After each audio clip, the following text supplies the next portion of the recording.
Do you love this podcast? Do you wish you could learn even more? Well, we have an online class bundle.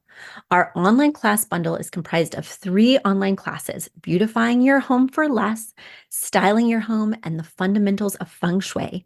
Each one of those 3 classes is between 30 and 45 minutes long and chock filled with visuals and tips, things that will help you to style your own space or help out with other spaces.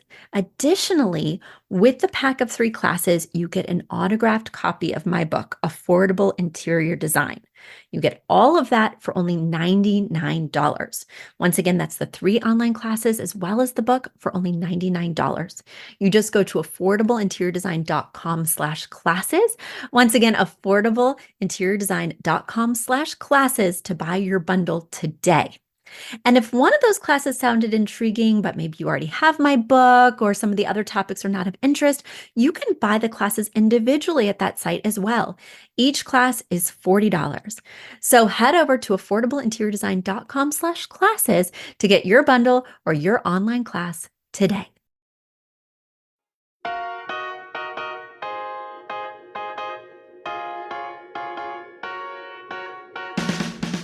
You don't need a high-end designer or a lot of money to get a luxe look. Be your own interior designer.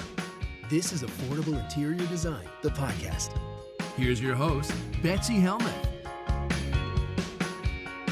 I don't know about you guys, but I happen to agree with Puxatawny Phil this year. Spring is going to come early. I am highly optimistic, and I hope you are too.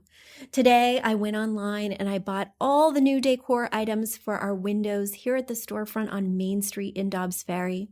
I can't wait to transform the winter wonderland scenes that are there right now into a floral explosion. I really went for it this year. Pastels, flowers, watering cans. I am in the zone. That said, I am finding myself a little nostalgic for winter. I'm feeling sad that it's ending, especially because it was so sort of lame this year. We didn't have one snow day. We hardly had any snow at all. So my family and I are headed up to Massachusetts this weekend for some tubing. Yeah, I know. We're not a ski family. We're a tubing family, and I can't wait. So I hope to spend at least a few hours on the slope, having lots of fun and getting super cold and super tired. Then I can come back and officially welcome spring, March 1st. I know, technically that's not spring, but mentally it is. For me, yeah, it is. Speaking of spring awakenings, at Affordable Interior Design, we are hiring. We've gotten some amazing applications so far. We're waiting to interview until we have a few more. So if you or someone you know loves interior design and wants to work for our firm, feel free to holler. Go to affordableinteriordesign.com/careers to read more about this position. It is virtual, so you can work anywhere from the United States. It is 9 to 5 Eastern Time, Monday through Friday, and we are looking for an experienced salesperson, a person to align our potential clients who call in with our design packages, to get them scheduled with one of our designers, and to inform them of everything that they're going to get and more. So if this sounds like something that you have experience with or would enjoy, be sure to visit affordableinteriordesign.com/careers. There is salary plus bonus, and we are excited for our newest team member. Well, I am also excited because I put out a call last week for letters for the mailbag because it was getting empty. And now it is no longer empty. You guys have replenished it, and I appreciate it so much. My first letter comes from Lana, and Lana has about, 25 questions. So this episode might wind up being just solely devoted to her, but let's dive in and get going. Lana writes, Betsy, I've just discovered your podcast and I am so excited to get to binge listen all your past episodes. My story. I just recently, May 2019, retired from teaching, and my husband decided the very next month that he wanted us to build a new home close to our daughter and her precious family who live 5 hours away from us right now.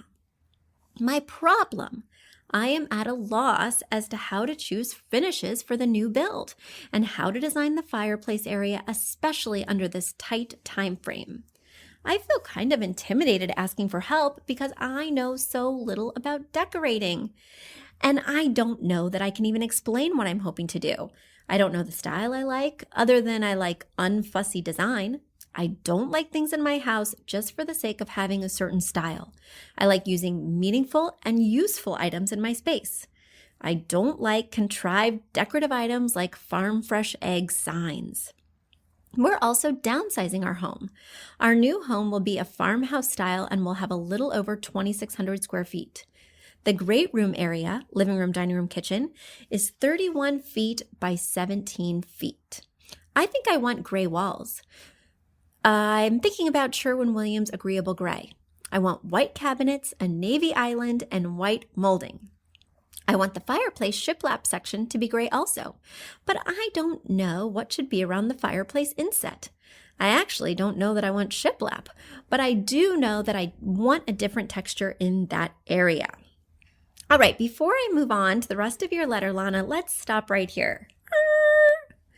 When you, as a person who's moving into a new home, especially a new build, has kind of this blank canvas, you get to make lots of choices. You want to ask yourself a few questions. The first question that you want to ask yourself is, how long are we going to be here? If it's over 7 to 10 years, well, then you should make choices that only make you happy, that you just love, that your husband is totally in sync with. Make all your dreams come true. If you're going to be in this space less than 7 years, you will want to think about resale value. You may want to consult a local real estate agent to give you some advice on finishes that he or she feel will really be the best options for resale value in the future.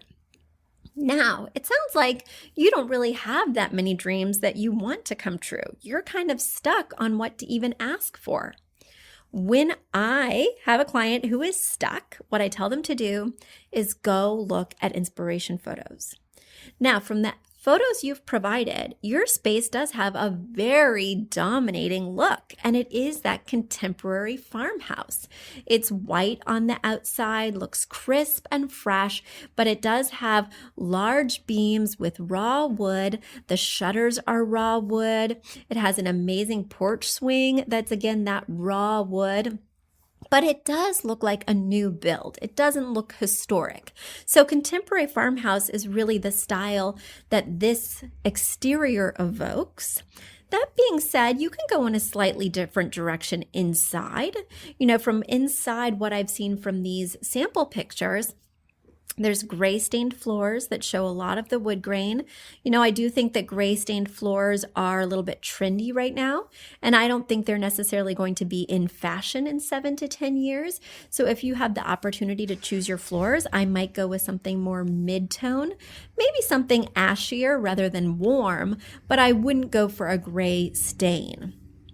I'm totally open to you going with agreeable gray for the walls. That is kind of a grayish, which has a warmth to it, and I think that will look really good in here.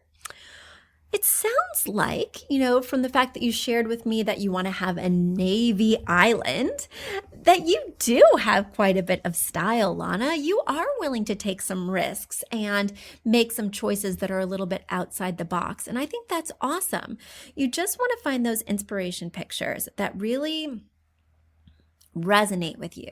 I suggest going on House, Apartment Therapy, or even just Googling contemporary farmhouse to see what others have done. Heck, you may not even want it to look like a farmhouse inside. And I do think this space is, open enough. It doesn't have so much architectural detailing that it's really pushing you in one direction or the other, that I can see that you could really make a different choice. Find those inspiration pictures, use them as your springboard to make all those finishing choices. Because when you're choosing things like doorknobs, kitchen cabinets, even something as small as a hinge or a faucet, you want it to all feel cohesive. You want it to all look like it's in the same environment. You don't want to have the master bathroom look vastly different from the powder room. You don't want to have the kitchen cabinets look like they came from a different world than the bathroom vanity. You also don't want them to match or be the same. So you want cohesion without copying one thing from one room and another thing from another room. We certainly don't want to use the same tiles in the backsplash that we're using in the bathroom, but we want them to look like they belong in the same world. That's where an interior designer can really come in handy, because this is an overwhelming proposition. Choosing all the finishes for a brand new build would even overwhelm me. I might even consider getting an outside opinion if I were building a home from scratch, just to make sure that I'm not so emotionally wrapped up in the space that I can't have an objective viewpoint. That is going to be my recommendation, that you get some inspiration photos, that you perhaps consult with a real estate agent, and then maybe you hire a pro, since this really feels so foreign to you, to look over the things you're thinking of to help guide you through the choices. Oftentimes, builders will have someone that they've referred in the past, or you may want to hire someone outside. And keep in mind, here at Affordable Interior Design, we do work virtually, so we'd be happy to help you if you can't find someone more local. And now it's time for a quick commercial break. You've asked for it, and we have answered the call.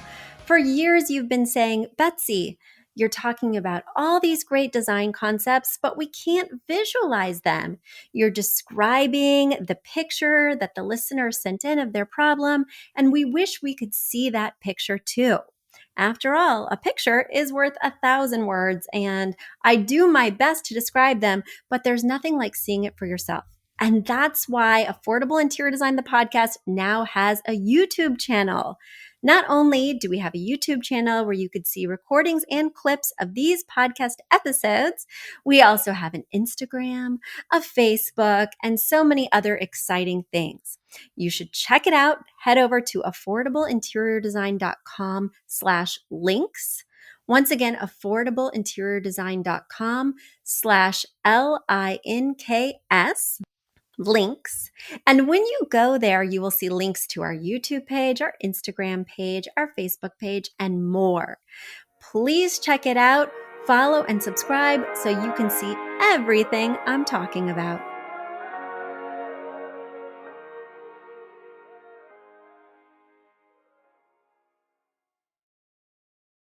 All right, let's go to your next question. What should I do with the fireplace surround? What should it be? Tile, brick, something else? Well, this is a big one, right? Because this will really determine the flavor of the entire home. I mean, your fireplace, there's like this vaulted, peaked kind of area, and it looks like it's at least 12 feet from the floor to the top of the fireplace surround. And that is a huge visual element in the space. This is something you really want to consider. Now, hopefully the builder has narrowed this down for you and given you some options, and you can weigh those options with the price points and determine what might be the best fit. For me, I think that red brick would look a little out of place in here. I think it may not look as contemporary. It may look sort of rustic. If you were going to go with a painted brick, I am more open to that. I think that shiplap, just like gray stained floors, is kind of a trend that may be on its way out. I would be more inclined to do a stone inset. I think that would really add a new texture to the space, because if you start listening to enough podcasts, Lana, I know you're new, but listen to a few past episodes, you'll hear me say that I want all materials represented. For good feng shui, you want to have a balance of different textures. You don't want it to be the wood house or the glass house if it was filled with large windows. So you want to incorporate all textures. So that means glass, wood, stone, ceramic, metal. Certainly there's a whole list of textures you could refer to, but the more variance of texture you have, the more visually complex and interesting and, dare I say, designerly the space will look. All right, guys, do you hear this outside noise? Somebody's car alarm is going off. This is one of the perils of recording on Main Street, is that we get to hear all the sounds. So car alarm, great, just great. I'm not going to let it steal my focus. I'm going to continue on with your questions, Lana. All right, let me go back. I've lost my place. All right. I don't want too much furniture in our new home, but I want to be able to have our children, 3 children plus their spouses, and 4 young grandchildren over and be comfortable, as well as having adequate seating. What combination of living room seating do you recommend? My husband insists on a recliner, sigh, but I do get my other choice of items.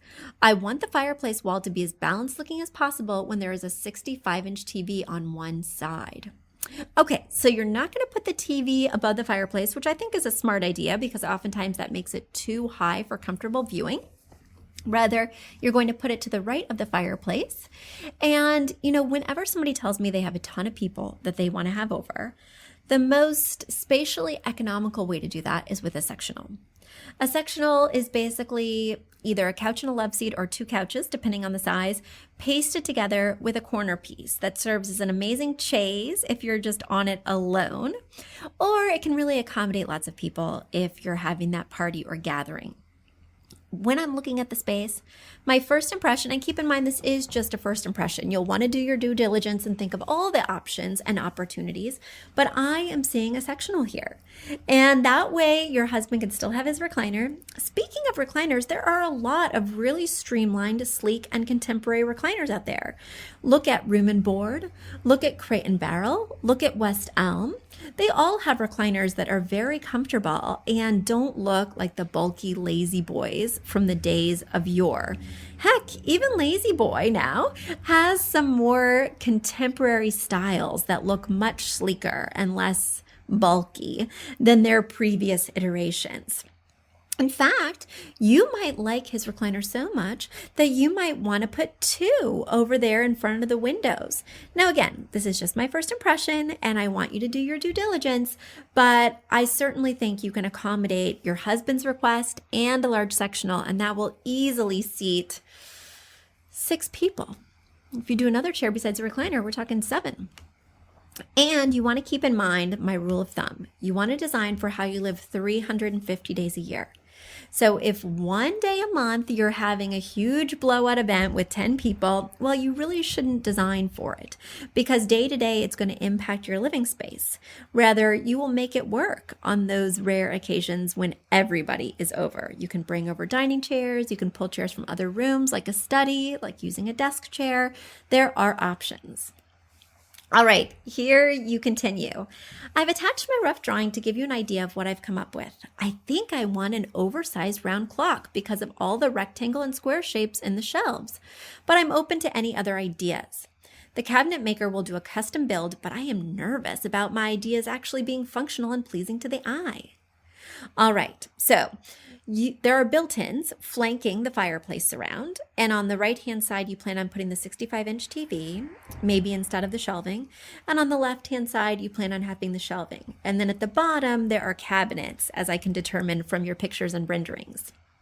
Now, I love your idea of doing something round to break up all these squares and rectangles. However, I think the idea of staring at a huge clock above a fireplace would make me feel, a little anxious. I don't want to know what time it is all the time. I don't want to watch that ticking hand go by. Tick, tick, tick, like sands in an hourglass. These are the seconds of our lives. Who wants that? I want to watch reality TV, just veg out and let hours slip through my fingers without even noticing. I would be more inclined to do a round mirror above the fireplace.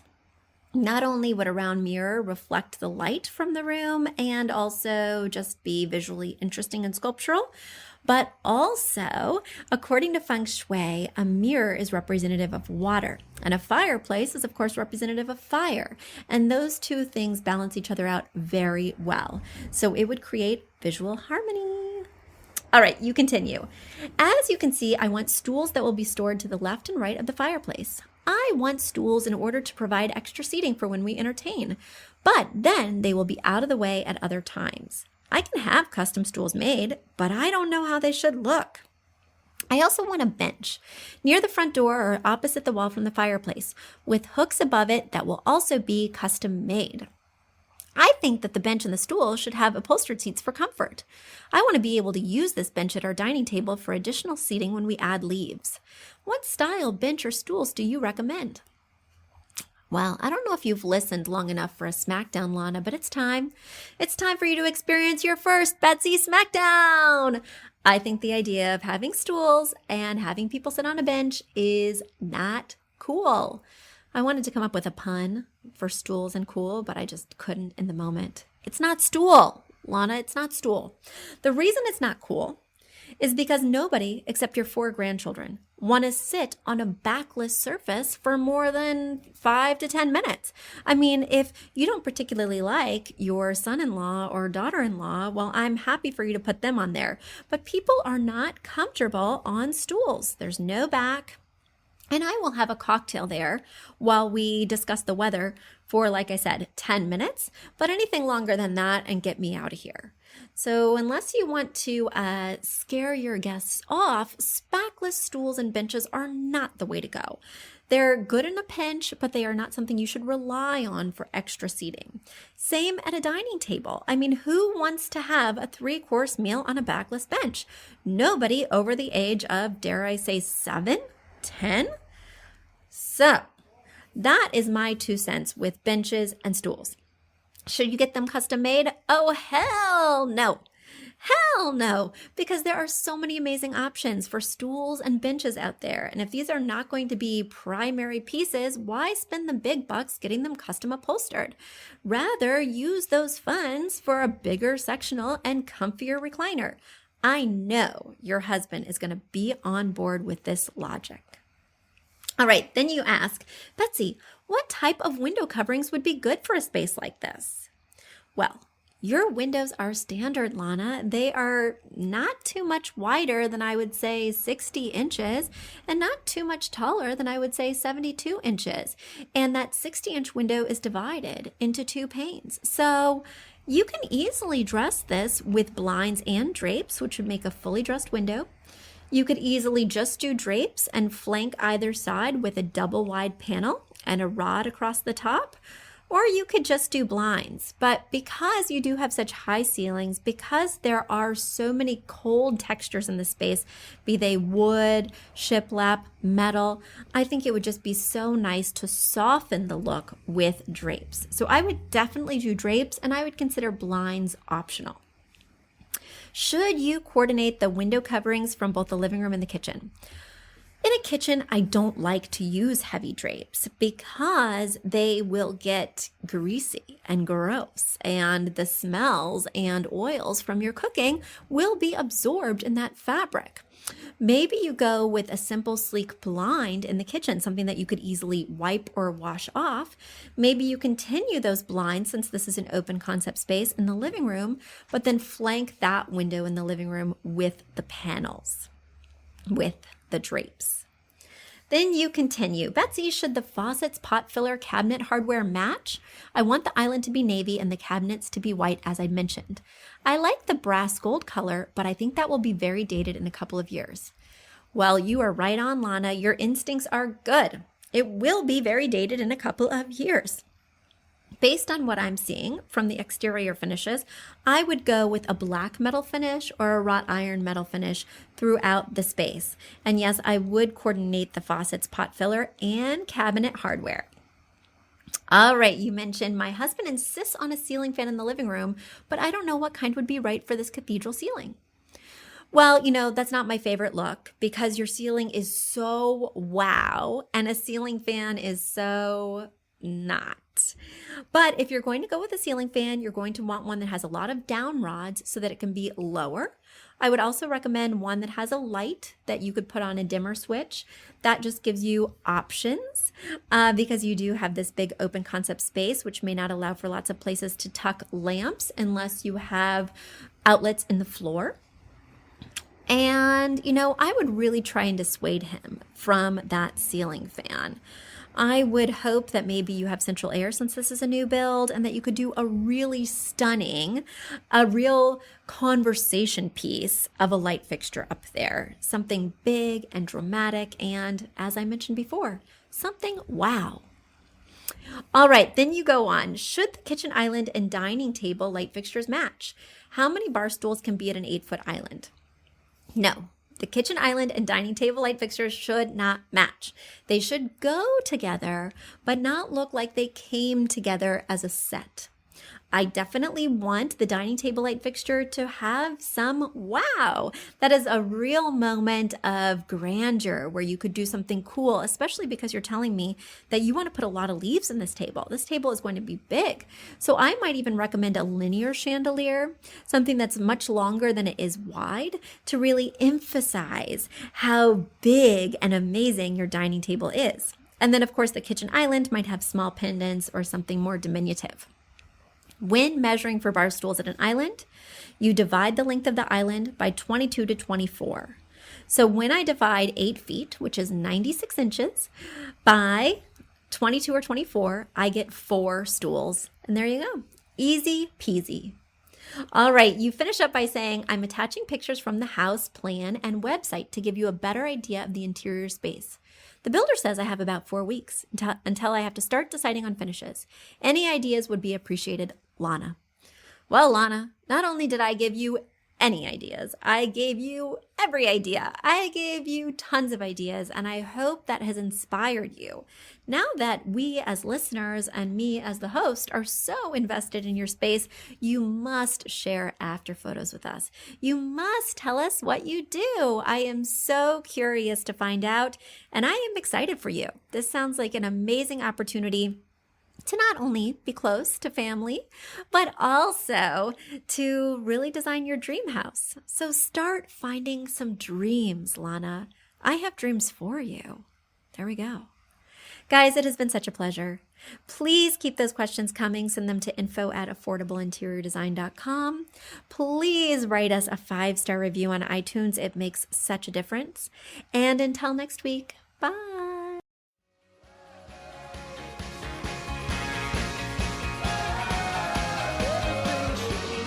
Are you a fan of this podcast? Do you wish there was even more juicy content for you to sink your ears into? Well, there is. You can become a premium member of this podcast for $5.99 a month and get full access to an archive of over 50 bonus episodes. Additionally, we release a bonus episode every single month. That's a ton of extra content, including my personal interior design diaries, extra tips, my talking about trends, and so much more. Additionally, you'll be keeping us on the airwaves each and every week because your premium membership money goes directly back to making this podcast amazing. Check us out at affordableinteriordesign.com. Click on podcast to learn more and to become a premium member today.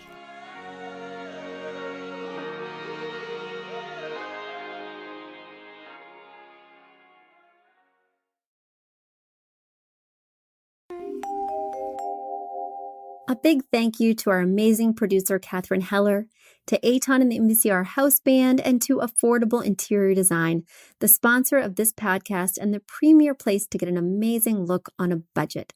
Check out affordableinteriordesign.com. If you guys love the show, the very best way to support us is by spreading the word. Tell your friends or write us an awesome review on iTunes. So until next week, guys, thanks so much for joining us, and I'll talk to you soon. Bye.